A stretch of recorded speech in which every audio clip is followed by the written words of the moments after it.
This is Monocle on Fashion, a show on Monocle Radio offering exclusive insights and global perspectives on the fashion industry. I'm Natalie Theodosi, your host and Monocle's fashion director. This week, I speak to Amy Smilovic, the founder of the New York-based women's wear label Tibi, which has become synonymous with modern minimalism. Reinvention is a fundamental part of Tibi's story. Smilovic first founded her label in 1997 whilst living in Hong Kong. Back then, the brand became known for its colorful, bold prints and summer dresses that fit Hong Kong's tropical climate. Despite its success, this direction never sat too well with Smilovic, who is a minimalist at heart, drawn to neutral tones and contemporary, clean silhouettes. That's why, in 2010, Smilovic made a brave move. She completely overhauled her brand, reimagining Tibi's aesthetic to fit with the 4 keywords she personally resonates with: clean, modern, relaxed, and feminine. The risk paid off. The new Tibi captured not just its founder's personal style, but the needs of modern-day customers, both existing and new ones. Around 2020, 2 new words emerged for Smilovic: creative pragmatism. They've come to define the brand's design and business philosophy, and Smilovic has gone on to write books on the topic too. Around the same time, when the pandemic forced the fashion industry to reevaluate, Smilovic bravely went about completely restructuring Tibi's business model, pulling out of traditional department store partnerships and redefining her own metrics for success. After all, you can't make luxury at $1 billion in revenues, she tells me. Smilovic joined me in our Paris studio to talk about her reinvention and share her refreshing perspective on the fashion industry. She tells us about developing a deeper connection with her customers and with fellow designers across creative fields. She also talks about the inspiration for her latest collection, the impact the city of Antwerp has had on her designs, and her ethos as a designer who has successfully turned the page on many style chapters. Let's hear from Amy Smilovic.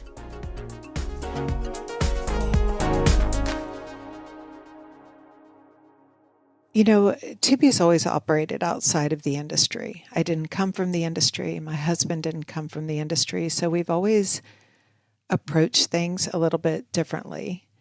But I would say that our first maybe 20 years, you were approaching business in a way that made sense for you, but you were very much trying to understand the industry that you were in and what the rules were and how you could play within them in a way that made sense for you. And for us, we've had a few pivots in our now 27 years. We're going on year 28. We've had a few pivots in terms of, branding change. You do new logos, you refine what your messaging is. But really when COVID happened, that's when we stripped everything away and we thought, well, what is the industry? What even is an industry, regardless if it's fashion or medicine or anything? Like, what is an industry? And it really is a way to kind of put arms around a description to tell people what you do. I'm in the fashion industry, but beyond that, there really are no rules. And I mean, there are, but you don't have to follow them. And life is short. And why would you follow rules that are in place for others, but don't pertain to you? And so we really recrafted the whole idea of what our business is. And I feel almost like we started from scratch. When people ask me how old Tibi is, it's always a struggle because I feel like we started in 2020. And what were, like you say, there's rules that everyone in the industry tries to abide, especially when they start. But what were some of those rules that, having experienced it all, you realize that this is really not working for me and I need to rethink it? I think one of the first things is that in order to have a prestigious brand, you need to be sold at department stores. around the world. That kind of exposure is very important. And we found that not only is it not important, it might actually be devastating for your business. Another rule is that you have to really understand what the customer wants and deliver it to them. And I found that the customer is much more interested in what we are interested in and explaining to them why they may want it or not. But if you don't really believe in something, it's impossible for them to believe in it. And I think those are the two biggest ones, that you do not need these big stores and that you need to really do what you believe in every day. I guess the third rule is that you don't have to scale and be large to be great. And even though I feel like we were brand new since 2020, our company still, in terms of gross volume, is half the size that it was pre-2020. But on every other measurement, we are exponentially 1,000,000 times better off. Yeah, and I think there is a conversation about redefining within fashion, probably within every industry, our idea of success and what that means. And it shouldn't necessarily equate to scale, right? Which used to be the metric that everyone went by for so many years. Yeah, I think if you decide that success for you is 100 million, 200, 300 million, what happens is if you define it by the number, that maybe true success is being content and very settled with what you have and with life. And if you think that it has to be a number that you have to reach, you might not recognize when you're actually content.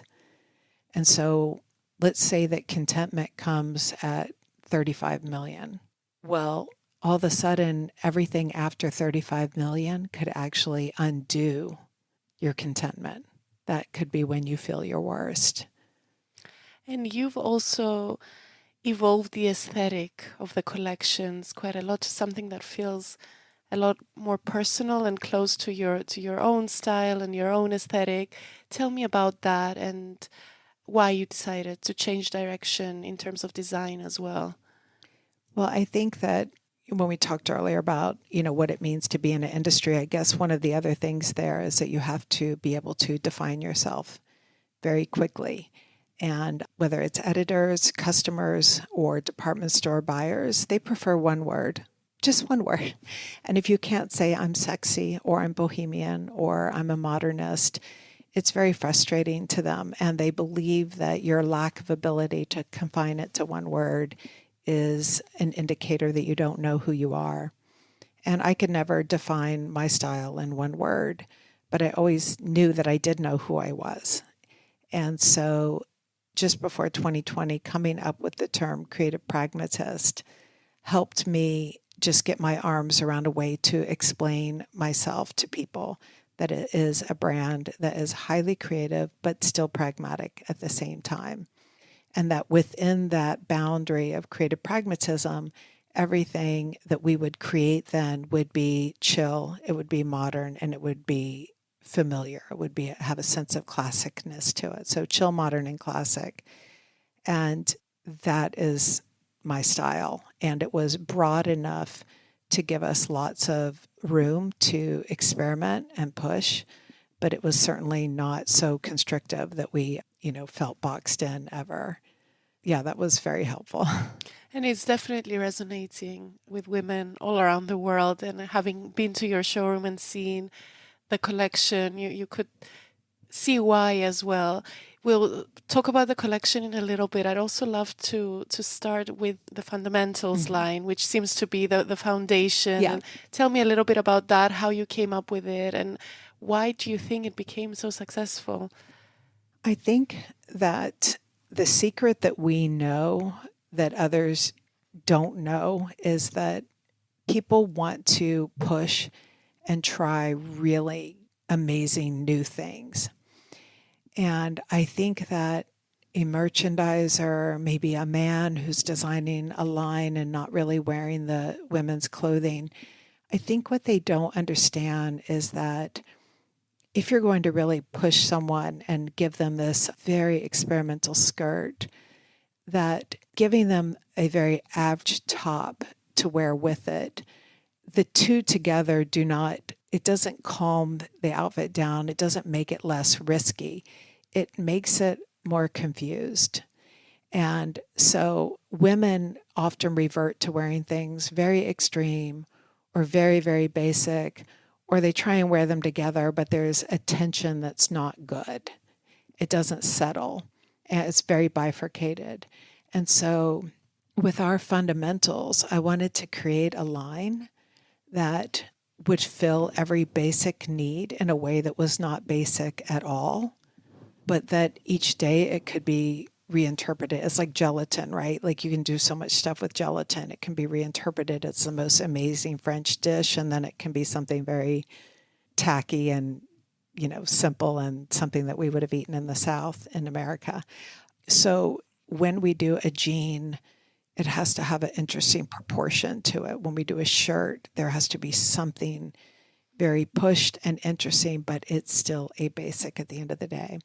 And so when you have a foundation that has a strong point of view, but not one so loud that you can't wear it every day, you really have the core pieces that then when you wear a very push skirt from Tibi or Loewe or Balenciaga or Prada, when you wear our white shirt with it, it doesn't look like you just ran to the Gap and mixed in a white t-shirt.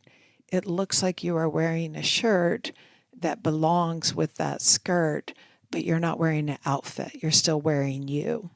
And so I always tell people when you go shopping for new things, when you wear the fundamental pieces with you, they're a security blanket, but it allows you to then put on like the Loewe skirt that is crazy and over the top, and you still feel like yourself. But the clothing is more connected. It's not bifurcated.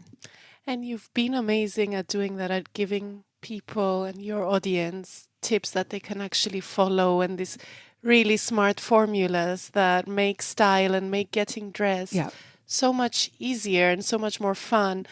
How big of a factor in your success you think that has been when you've been kind of rethinking Tibi and the way that you approach customers? Is that connection that you've developed with a big part of what makes it all work? It's absolutely huge. And, it really started because during COVID, I only had one way to really reach people, and that was talking through Instagram stories. And what I loved about doing this through stories was that I could use more words than you would get like in a tweet. But I had to use far less words than I would write in a memo or something like that. So it forced me to be very clear in my communication. It forced me to have like a beginning, a middle, and end. And when I started talking to people about why this top was important to me and how it could be used, I started getting so much interest and questions, and people wanted to know more. They were really hungry for information that wasn't snarky, that wasn't being spewed from the mouth of a influencer or a stylist who had like a sharp tongue, like that. There's a place for that, but we work with really intelligent human beings who they recognize when there's a place for that. But by and large, when they're looking at investing in clothing and when they're thinking about how they want to portray themselves, it's respectful and nice to get more information to make your decisions on, Absolutely. And something more grounded. And I think you also break that stereotype that style is innate and only a few people have it. Right. Because that is absolutely incorrect. Yeah. And I have proof, because every American has always assumed that the French woman and the Italian woman just comes right out of the womb, knowing how to tie her Hermes scarf or whatever. And the thing is, they might know how to tie that scarf, but then they're like, I want more than the scarf and I want to try more. And it's funny because the French and the Italian, of all the women around the world, they almost feel more constrained by the rules than any other country. It's really interesting, and it's a lot of pressure. And, when you build up your gut instinct about what works for you and what doesn't, and you trust in your gut, it's amazing how all those rules and that noise and the stylus with the kind of mean banter, it all just goes away, and you really understand what's right for you. And when you can do that and focus on yourself in that way, it's very liberating. For you, is it enjoyable doing that side of your work as well, and connecting with customers on such a personal level? Because of course, you do it on your Instagram stories, but you've now gone on to do books. We were speaking about your podcast as well earlier. You were talking before about the industry kind of putting you in a box in terms of your style as a designer, but I feel it's also in terms of what you do. If you're a designer, you make collections. If you're an editor, you write. Yeah. But that's another stereotype, I think, that you've kind of broken free from, and you do lots of different things. Is that part of what makes it all more enjoyable now? It makes it so much more enjoyable. And you're right. Before COVID, we were always trying to figure out what role I was really playing, other than, creative director and owning the company and everything, but just what role. And whenever we talked about being more informational or whatever, we didn't know where it fit in with the industry. Would that look pedestrian? Would it look too common? But, with COVID, it was like you just had to do what you had to do. But what I found was that it fueled me so much, because the conversations I started having with people, maybe style was the first trigger for the conversation, but it inevitably led to such deeper, fulfilling conversations. And I would describe my life before COVID. I would go to events. You would have, hundreds of women around you, and they would be telling me how much their husband loved a dress that they bought, or that they got compliments on it, or that someone asked them who made their jacket. And then you had nothing more to talk about. I'm like, oh, good. Okay, you looked pretty. Goodbye. There was just nothing more to talk about. And now, I just can't describe it. Like, it's not necessarily different people, but the conversations are very real. And the human relationships that we've made with our customers are very, very real. I don't just like my customers. Like, a lot of them now have become some of my very closest friends that I have met through Tibi. And it's very real. And this is what life is about. You have one life to live. You need to enjoy it. And it's good. Yeah, and design should bring people together, right? And also there's a part of the job that you're clearly now doing, but is often forgotten, and that is service and servicing people, thinking of their needs versus just kind of a bigger overarching vision that you dictate onto people. Well, I also think it's like design should be bringing people together, but I wrote a story the other day that I put out there, and it was we'd gone to a wonderful creative event, Dream Fashion Week, and there was the furniture artists and the writer and the designers and the department store buyers or whatever, and music people. So it was all like, if you had a bucket and you said creative people, they would all go into that bucket. And it was a rich conversation because it wasn't just designers. So, there was nice, meaty depth to the conversation.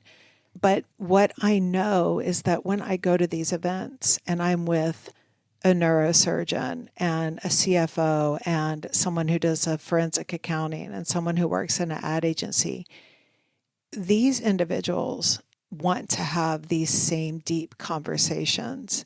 And they're not asking me like, how do I design a dress? And then they're just sitting there like a sponge, soaking it up. They're very creative individuals as well.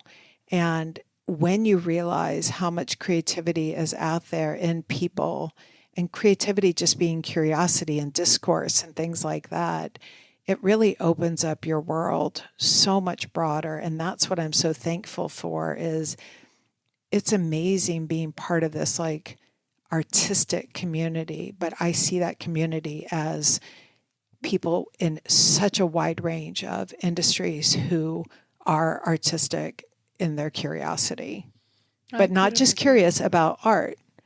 They're just curious about problem solving and thinking and discussing things.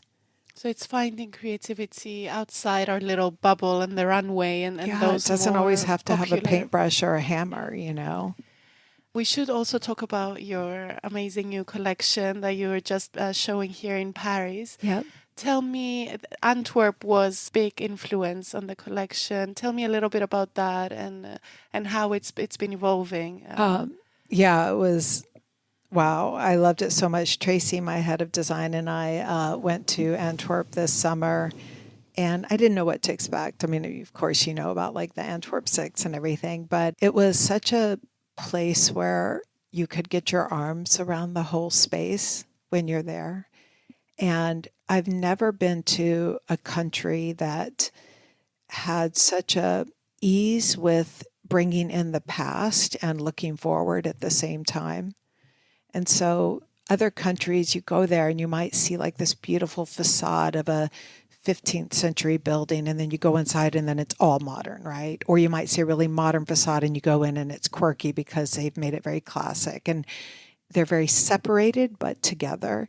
But in Antwerp, there was much more of a merger of the two thoughts. It worked together so seamlessly. And I really I love that. I mean, everything about it was so intertwined with past and present and future. And so that was really our starting point when we built out the collection, was merging in things that might be very much feeling like from Dutch masters and things like that, and then just very modern and sporty, and all of our elements intertwined into it. And it sounds to me also that we keep speaking about breaking stereotypes and barriers. Clearly, it's a theme, but there used to be before much bigger distinction, as far as I could see, between European style and designers. You were mentioning, mm-hmm. You know, those cliches around French and Italian style, and then American brands and style, which was sportswear, something a lot more commercial, people would say. But do you find that with your brand as it is now and the way that you design, you can meld those different influences and create something that's really relatable and relevant to people all around the world? I mean, absolutely. And you know, I think what's nice is, though, even like in America, I grew up in the South. I married someone from Czechoslovakia. We lived in Hong Kong. We live in New York now. We travel a lot. And I've never really felt constrained by geography in terms of like a style sense. And I think just focusing on the adjectives that we do, that the clothing is chill, modern, and classic, and it's very creative and pragmatic at the same time. It is like something that is very understandable for some people in all countries. So, you know, even this morning, this woman was writing to me and she's like, oh, I live in Pakistan and every day I wear a Tibi. And this is something in my DMs all the time. You know, it's from Singapore. It might be from Brisbane. It's from all over. And it works in everyone's lives, everyone who views themselves as someone who is creative and pragmatic. And that is not something that a lot of people see themselves as. I have so many friends who are not pragmatic at all. They're very type A. They want things perfect, and they always, you know, sometimes they'll come to me and they're like, well, why should I buy this? And I'm like, you absolutely should not buy anything from my line. Nothing. Like, nothing. I mean, you can. Why do you say that? Because it's not their style, and that's okay. You know, they come and they're like, well, can't this be in chiffon? And why does the neck have to be high? And can you make this much more fitted? And I'm like, I can, but I won't. But there's so many other designers for you to find.